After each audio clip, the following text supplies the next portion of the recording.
Hello, everyone, and welcome to the STLTechTalk Podcast. We have another great show for you. Are you ready for the top tech news stories from around St. Louis? Science, mathematical, engineering, doesn't matter. We're going to talk about it if it has tech-related stuff involved. Fun and lively commentary, of course you are. Up first, my co-host for the show, my good friend, founder of What is STL Tech Talk, LLC, the uncanny Kevin Harvell. Hello, Kevin, and welcome again to another wonderful episode of the show. Hello, JJ. How are you doing today? I'm doing okay. I could be doing a little bit better, but we all know, well, not we all, but you and I know why I'm not at my normal chipper self. So everyone, don't forget you can follow us at STL Tech Talk on Twitter and all of the social media platforms. So we're very excited to bring you another fun, high-level content show. We are always blessed to be able to provide this awesome commentary to you guys. If you're watching us live, you can watch us via the chat room or ask us questions via the chat room, and we'll do our very best to answer those questions in a timely manner. Also, you can tweet at us. You can hashtag STLTech or STLTechTalk or at STLTechTalk. Hit us up. Want to give a special shout out to Jen Cloud, a long-time listener, first-time caller. No, just kidding. She was one of our guests for, I think it was episode like 3, wasn't it, Kevin? Very early in the show. So she's going to be launching her own thing. I don't know if she wanted me to tell people about it, but whatever. It's not like people listen to this anyways. No, I'm just kidding. So she's going to be doing her own thing, and we're hopefully going to be her first guest on her show, talking about small businesses and stuff like that. It's going to be a lot of fun, I think. She's very charismatic, and I think she's going to have a really good presence for the podcast world. What do you think, Kev? Oh, I think a podcast by her would be pretty dang awesome. I mean, I'd love to get her back on here in the not-too-distant future. Yeah, so we'll definitely work that out. Yeah, maybe sometime after the new year we'll get that worked out. So thank you, Jen, for being awesome and supporting the show in one way or another. Also, we want to thank the sponsors of the show, Heartland Realty. Go to heartlandhomesrealty.com for all your real estate needs today. And, of course, Unidev. Guys, if you listen to this show and don't know who Unidev is yet, that's your own fault. But Unidev is awesome. If you dream it, they can build it. Custom software, end-to-end development with beautiful web design, creative marketing solutions. They've been in business for the last 25 years with 200-plus customers from all around the world. They have 24/7 support. You will not be let down or left out on the creation of your dreams. If you want content management systems, mobile app development, e-commerce, people to buy stuff on your website, stuff like that, digital marketing and hosting. If so, go to our website, stltechtalk.com, and click on their banner, or go to unidev.com and get the high-quality service you deserve today. So let's get to it, Kev, with the very first news story that we have on our rundown. Now, for our normal listeners, we normally have a guest involved, but we had kind of a special episode last week, so we're just going to do nothing but news. Obviously, there's a lot of stuff with Ferguson in St. Louis, and people are going to be paying attention to that today, but after this stuff has a chance to go through, we still want to provide, relevant information that's happening in our community. That's why we do this show. That's why we're not doing this show, is because we want to bring you, our listeners, the content you want and need. So up first is from Washington University in St. Louis. This was done by Michael Purdy. A protein that stimulates the brain to awaken us from sleep may be a target for preventing Alzheimer's disease. And a study recently by Washington University School of Medicine in St. Louis suggests. Now, Kevin, both of us, unfortunately, have had loved ones who have suffered from this horrible disease, so we can kind of speak to this and watching it. So this is pretty interesting stuff. In recent years, scientists at Washington University have established links between sleep problems and Alzheimer's, which is scary to me because I can't sleep to save my life. Right. And for example, they have shown people and in mice that have sleep loss contribute to growth of the brain's plaque, which also is something that kind of scares me a little bit. And characteristic of Alzheimer's increases the risk of dementia. The new research in mice demonstrates that eliminating the protein called orexin made mice sleep for longer periods of time, strongly slowed and the production of brain plaques. One of the doctors responsible for this, David Holtzman, says this indicates that we should be looking hard at orexin as a potential target for preventing Alzheimer's disease. Kevin, any thoughts on this particular story? No, I think it's very, very interesting, and if they could ever find a cure for dementia and Alzheimer's, and at least be able to find, what they define as triggers, early warning signs, to help kind of ward off the advancement, and just to see the signs early enough to where you can start getting the proper treatment that the people need, because Alzheimer's and dementia, it can really hurt a person's quality of life and really affect the family, because you don't understand why somebody may be asking you the same question every 10-15 minutes. You might sit there thinking, well, I just answered that question. But you don't really think about that, because you're always thinking, oh, it will never happen to me, it will never happen to my family and stuff like that. So yeah, after having gone through that in our family, it was tough. And whenever you bring up things like Alzheimer's and dementia, that's the kind of stuff that still perks my ears up, especially in healthcare. Stuff like that. And I think that's one cause I'm going to get behind when it comes to charities and stuff like that, because I know how it can affect people on a personal level. Marie Shriver, I want to say. Maria Shriver, Maria Shriver, Schwarzenegger's ex-wife. Ex-wife, yeah, she's done a phenomenal job in bringing, awareness to that and cause.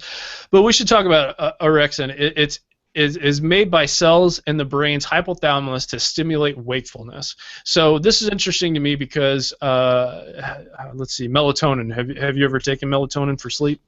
Yes, I have taken the little pills. You just put them under your tongue to dissolve. And speaking of melatonin, hey, it's Thanksgiving week, so turkey, sleep, melatonin. Melatonin, there you go. Yeah, kind of weird, right? No. So this is kind of interesting to me because I take this and you think about, okay, well, hormones and, okay, well, I didn't know that all this had to do with it, but it does. The brain is a complex machine. Low orexin levels are associated with narcolepsy, a condition marked by excessive sleepiness and frequent daytime sleeping spells. The mice with no orexin typically slept an extra hour or more during a 12-hour period when the mice with hexerin became more active. When scientists reversed the experiment and artificially increased these levels throughout the brain, the mice stayed awake longer and developed more Alzheimer-like plaques. But if the researchers changed the orexin levels only in a part of the brain, a change that did not affect the amount of the time mice slept, plaque levels were unaffected. The fact that orexin can only affect plaques when it also affects sleep means we will have to think carefully about how to target the Alzheimer prevention drugs. So a lot of these are about triggers, like you said, but inhibitors, like blockers, like to keep certain things from happening, which is interesting, right? Because you think, well, the brain should regulate itself well, but it's actually it's our own stuff that's jacking it up. It's not like an outside force. So that's just really interesting.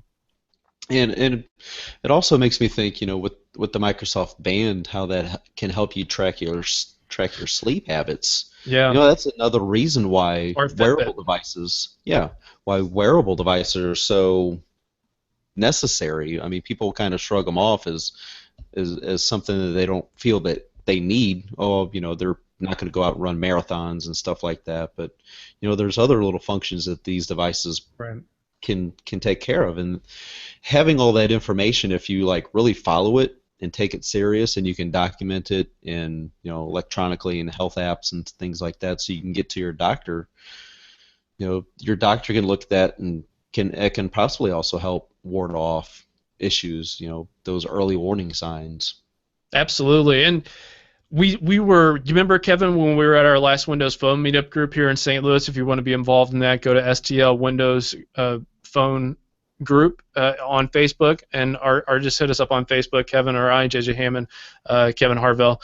We were talking about Health Vault and how you can integrate your wearable device with your medical records, so you can give it over to your doctor and you can print it out or PDF it and have them look at it so that so they can have a legitimate, accurate. Well, I mean, and we should preface this by nothing's perfect, but I mean, at least it gives some sort of base level, right? Or like some sort of idea, so we can see that going forward of what the future for these wearables and how they can really be deeply integrated with our health going forward. Yeah, because I cannot begin to tell you how many times I've actually gone to. I mean, I don't get sick very often, knock on wood, and Right. I've been overall pretty healthy. But when I do go to the doctor, oftentimes it might be for a few different issues, and sometimes the doctor will come in and you start having your small talk and how you been feeling, but and as of that day you might be feeling fine, and you don't think to bring up all the other little things, like 2 weeks ago on Tuesday you had this slight pain in your side or something. Right. That's not why you're at the doctor. But if you're like really keeping up with basically your personal health diary, you have all that information to present to them, and they can always just go right back to that information, comb back through, look for the specific signs. And if it's electronically, they can simply do a Control F and punch in a search term, and they can find all things.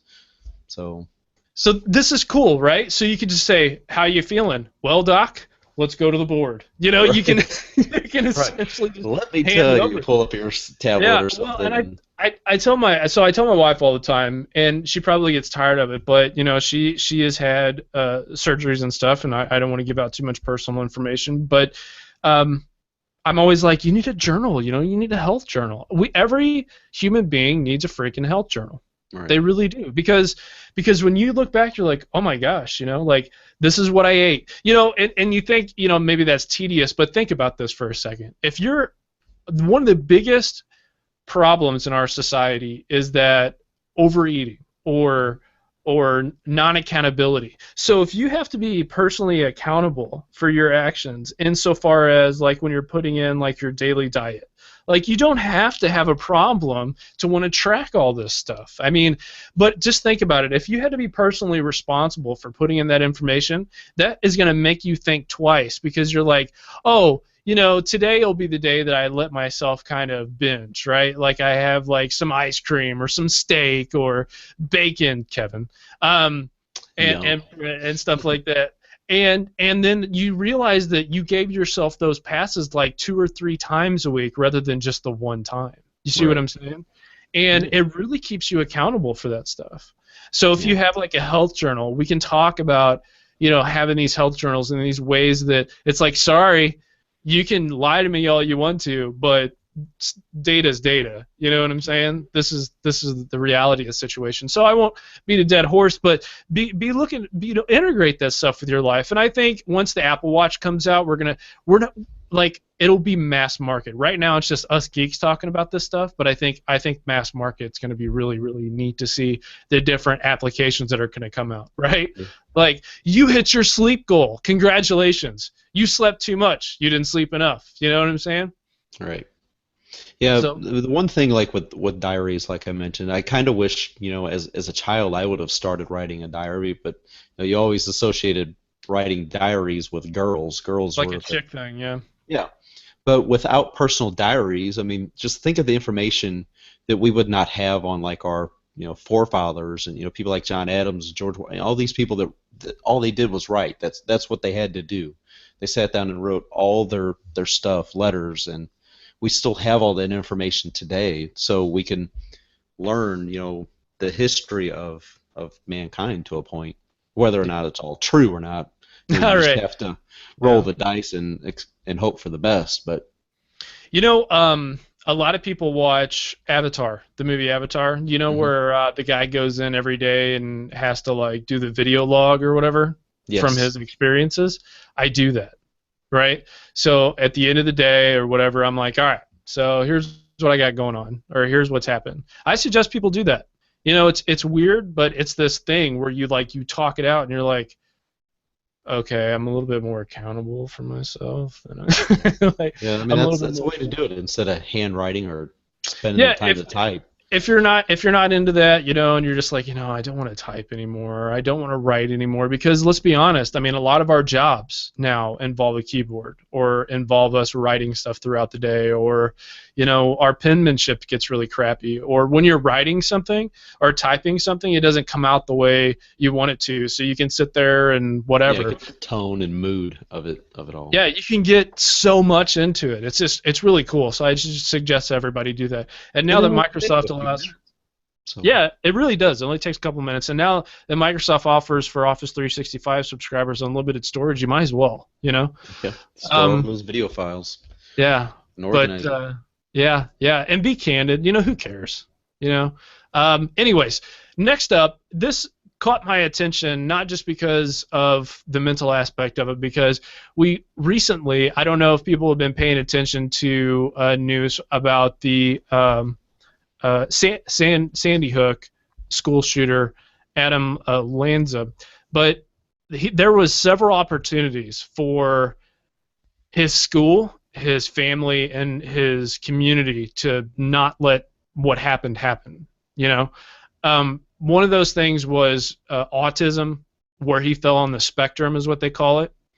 And the spectrum is essentially like you have autism, sociopaths, psychopaths, depression, all this stuff, like where people fall on the spectrum.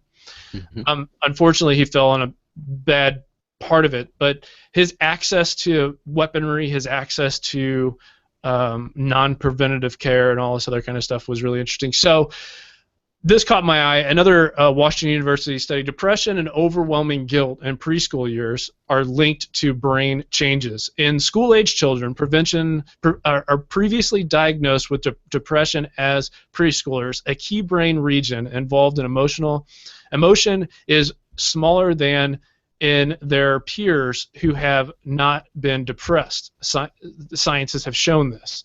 The research by a team at the Washington School of Medicine in St. Louis also suggests that the size of the brain's right anterior insula may predict the risk of future bouts of depression, potentially giving researchers an anatomical marker to identify those at high risk for reoccurrence. The study published online, which is really cool, in the journals JAMA Psychiatry, and that is JAMA Psychiatry.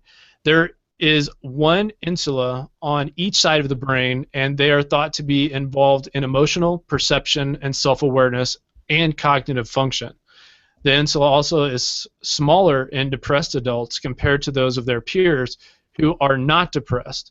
By using MRI scans and focusing on brain anatomy, the research hoped to find clues to better diagnose and treat the depression, to identify individuals at higher risk for reoccurrence episodes. So we can see this being used for bipolar, schizophrenia, major, and manic depressives, right? So we can see this as in all sorts of different studies. And this is really cool because a lot of people are really concerned about diagnosing children, because children's brains are all over the place because it's growing, right?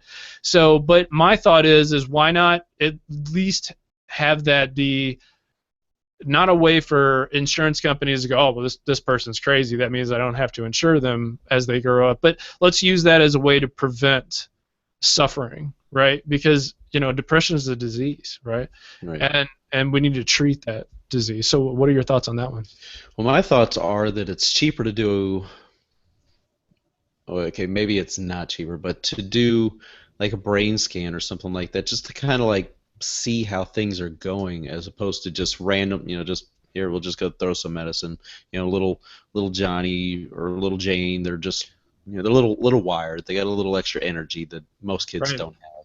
Right. Just, I don't know that, and that's. Doesn't it tick you off when you see a whole bunch of kids on Ritalin? Like the amount of medicated children in this country are freaking crazy, right? Yeah. That they probably don't need it. I mean. Yeah.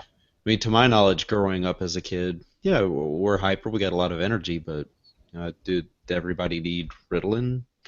No.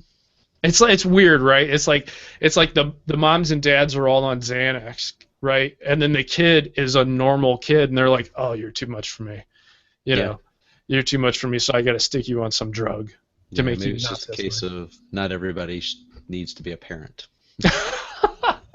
Yeah, that's a whole discussion for another time. So that's a very interesting story. Up next is climate change. We don't hold any punches here at STL Tech Talk.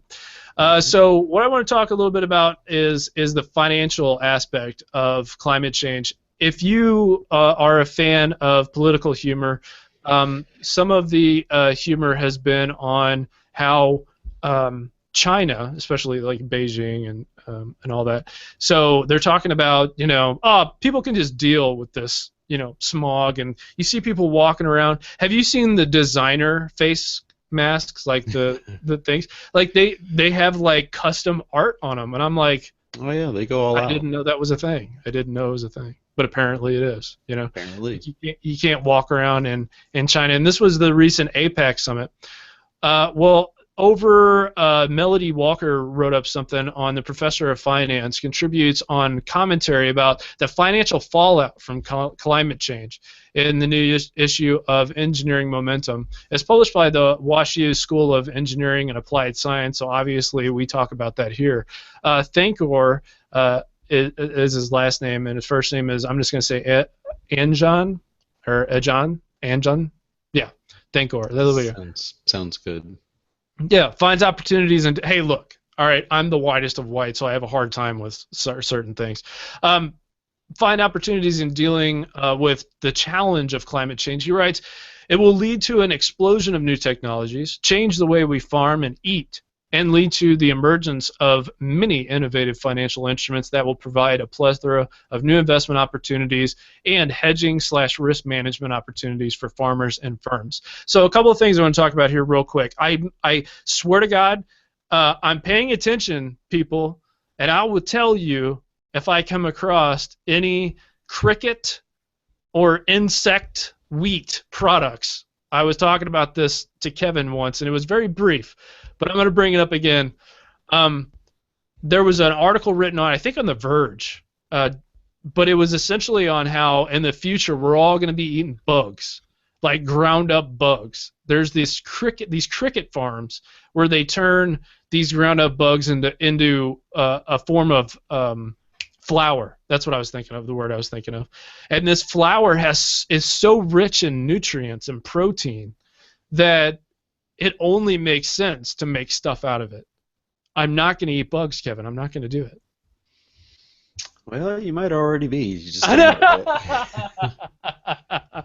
when you talk about mass-producing food and manufacturing facilities, things happen. So how they do it, let me tell you how they do it. So first, in the farm, the cricket farm, they have different, they have a thing stacked up. Have you ever seen like how donuts are made? Mm-hmm. Well, they have them on different trays or whatever. Well, it's kind of encased, so it looks like a little bit like bees, right? So you got the little trays that you can pull out. Hives. Right. So they bring them in, and then they heat up each tray, and then whichever ones don't hop out, right? Because they have a thing that hop outs and then catches the things. Whichever ones don't hop out, that means they're defective. So they get tossed, and the healthy ones that hop out in that, they actually get they get taken over to a furnace, and then they get the full treatment, which means they get cooked alive, right. And they're baked to death, which is awesome, and then they're thrown into a grinder and they're chewed up, and then they're pounded, they're slowly whittled down into their basically base molecules, essentially. Right. Not really, but and then they get tossed in with some maybe some cornmeal, stuff like that, and then they get put on a shelf and sent out. Yeah, some filler. Yeah. There's tons of studies. There's tons of things showing it's safe and healthy and all that. I don't care. I don't care. Eating crickets, grasshoppers, and some of the things that most Americans are going to find like purely appalling as delicacies in certain countries. Oh yeah, totally. So because I've had those ones before, I forgot to mention, and it's not very good. But that's just one of the first things that are going to be coming in the future because yes, our sea levels are rising. Unfortunately, Buffalo up there in the northeastern part of the country. 7+ feet of snow. 7+ feet of snow, followed by Wet snow. Rain. Yeah, followed by rain and wet snow. If you have a chance, anybody, go to YouTube and look at just do a search on Buffalo 2014 snowfall or whatever. You can see this huge snowfall come through, and it looks like just like God accidentally dropped snow. You know what I'm saying? It's like that version of it. So anyways, it just like a bucket just falls on this entire city. So that's really cool and interesting. But what I'm looking forward to is seeing more windmills, seeing things like that get cheaper. I'm seeing a lot more houses, Kevin, with solar panels on them. Yep. Have you been seeing more of that, especially over there in Festus? Yeah, there's been some here in Festus, and big gas stations got those all over their top of their areas, and even in kind of like over there in around Tucker and Lafayette and all that stuff in St. Louis, you see solar panels on those residents' homes as well. Yeah, it's becoming commonplace to put solar panels on everything. And guys and gals, when you go to a gas station and they have solar panels up on the top of their stuff, that it's a legitimate way to get some energy. If the energy company is generating energy from the solar, you need to pay attention. I wonder how much that cut their dependency. That's a good question. I mean, you figure up those places are lit 24/7. Yeah, for sure. Always open. So here's another thing. I'm going to kind of burn through these because we need to do this as fast as we can. So check this out. Union Station is going to get an amusement park, Kevin, possibly. Yeah, that'd be That's very kind of interesting. cool. Yeah. Talking about the buildup of St. Louis, we're going to totally need it after everything that's going down downtown. So 8.5 million. Let's see, for lodging and hospitality, but a $70 million amusement park.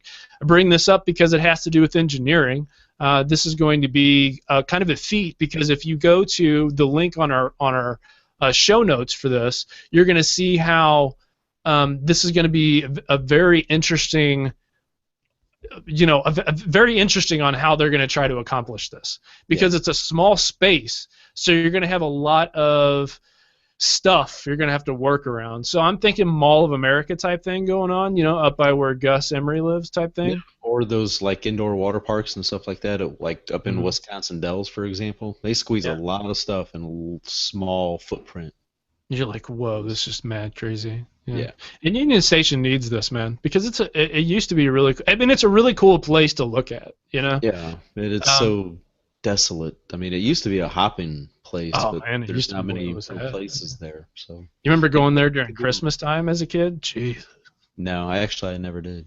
Oh, well, I did, and it was nuts. So that was interesting to me. So here's something else. We talked about this before, but I'm going to talk about it again. Over 90% of Americans don't know what happens to their digital assets when they die. Over a half of the baby boomer generation children will die.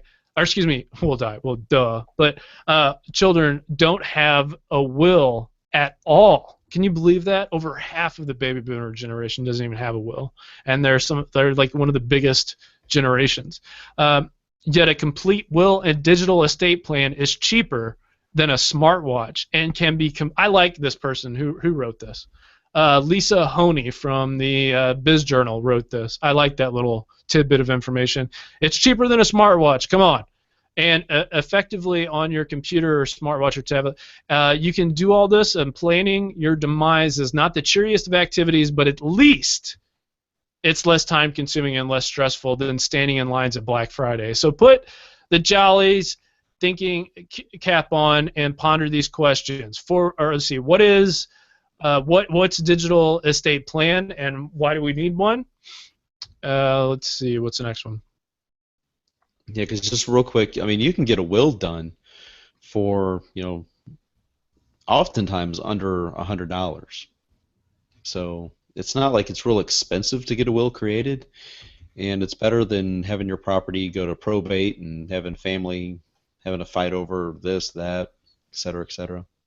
Yeah, somebody was saying online, they're like, I don't want to leave my parents this, I want to leave my brother or sister this, and it's like, whoa. I'd hate to be your parents. No. I'd like to be your brother or whatever. Then second, what's a digital executor and how do I appoint one? Dude, all of these things are mad crazy easy. Just use Google and do searches on this stuff. So we'll have a link to this story on the site. The next story, this is kind of hits home.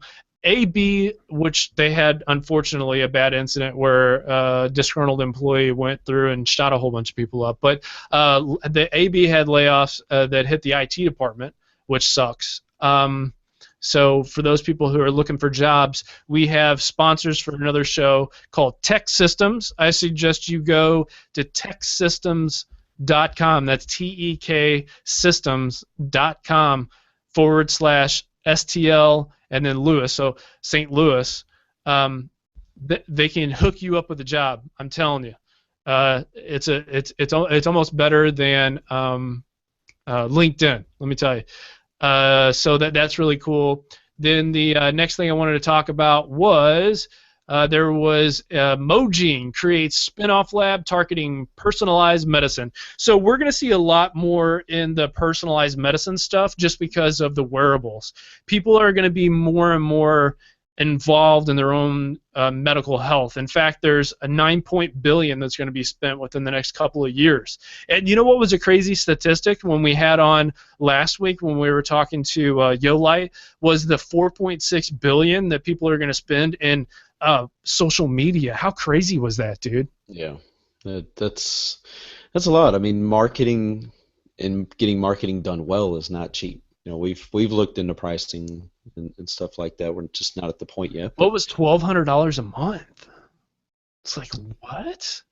Yeah. I mean, I'm not saying you don't deserve it. I'm not saying they didn't deserve it or they wouldn't even worth it. But dude, that's a lot of money. Mm-hmm. Yeah. Okay, so guys and gals, if you want to comment or contribute to any of the stories that you heard, please contact us at contact@STLTechTalk. If you want to hit us up on Twitter at JJHammondMusic, at Kevin Harvell. Let's see here. For some reason, I don't know why it keeps saying recovery web page. Have you been experiencing that at all? No, mine's been good today. No, but I do have an app pick of the week, so. Let's not jump off before we do that. No, I wasn't going to. So, Kevin, you go with your application pick of the week. All right, so one of our early guests was Heath Mitchell from Michelin Media, and they've created, and it's an app that I believe I've talked to before, but you know this might be the first episode you've ever heard of the STL Tech Talk podcast, and it's called AR Flashcards. It's available on Android and iOS. You can use it with iPads, and it's great for helping teach kids. You know, the alphabet, you know, you can use it with your iPad. You can either print out the images and then you use the augmented reality aspect of the computers, tablets, or phones per se, and it can make the images kind of come to life in a 3D, you know, and you can do things with it. You can move it around. You can, you know, spin things around and noises. It'll give you the proper pronunciation of letters and how to pronounce them properly. It's really good. I believe they're about $1 a piece. There's a couple different versions out now that they've been working on. So definitely head over to the Google Play Store or the Apple App Store and download those. And you know, it's a St. Louis developing company. It's worthwhile if you've got young ones or if you're a teacher for preschoolers and kindergartners and early elementary education. Give it a shot. I agree. Heath is a really great guy. They got some really good apps, and I think, you know, instead of sticking, you know, if you're gonna stick a device in front of a kid, you might as well make sure they're learning, right, Kevin? Yes, instead of just going around blowing things up or whatever. Because that's really helpful for society. Yeah. So you're gonna experience some changes in a good way for STL Tech Talk podcast going forward. We're gonna continue obviously with our guests. We're gonna continue doing a whole bunch of fun stuff, but really we're just gonna have fun with just, you know, different business stories, you know, technology related obviously. But I think you guys are really gonna like it. So. Again, if you have or know somebody that wrote an application for a device that, you would want people to check out that's from the St. Louis area or Midwest, hit us up and we'll talk about it. Right. Charities I want everybody to know about is Hopeline, a domestic violence prevention program support organization that's supported by Verizon Wireless. The Women's Safe House, Safe Connections, and then another one is Schumann Water. They take your old shoes, they take those shoes and they resell them, and they take that money and then they put it into batteries for clean water, essentially filters for developing countries and third world nations. So it's really a great cause, and it wouldn't hurt you at all, and it's a local story. So all these are local St. Louis stories, so those are all really good. So thank you again, Kevin. Awesome show, brother man. Thank you to all of our fans. We love and thank you for your support of the show. So from the entire STL Tech Talk crew, stay frosty. We're out. Have a happy Thanksgiving. See you next week. Crap, I always forget that. Bye, guys. Bye.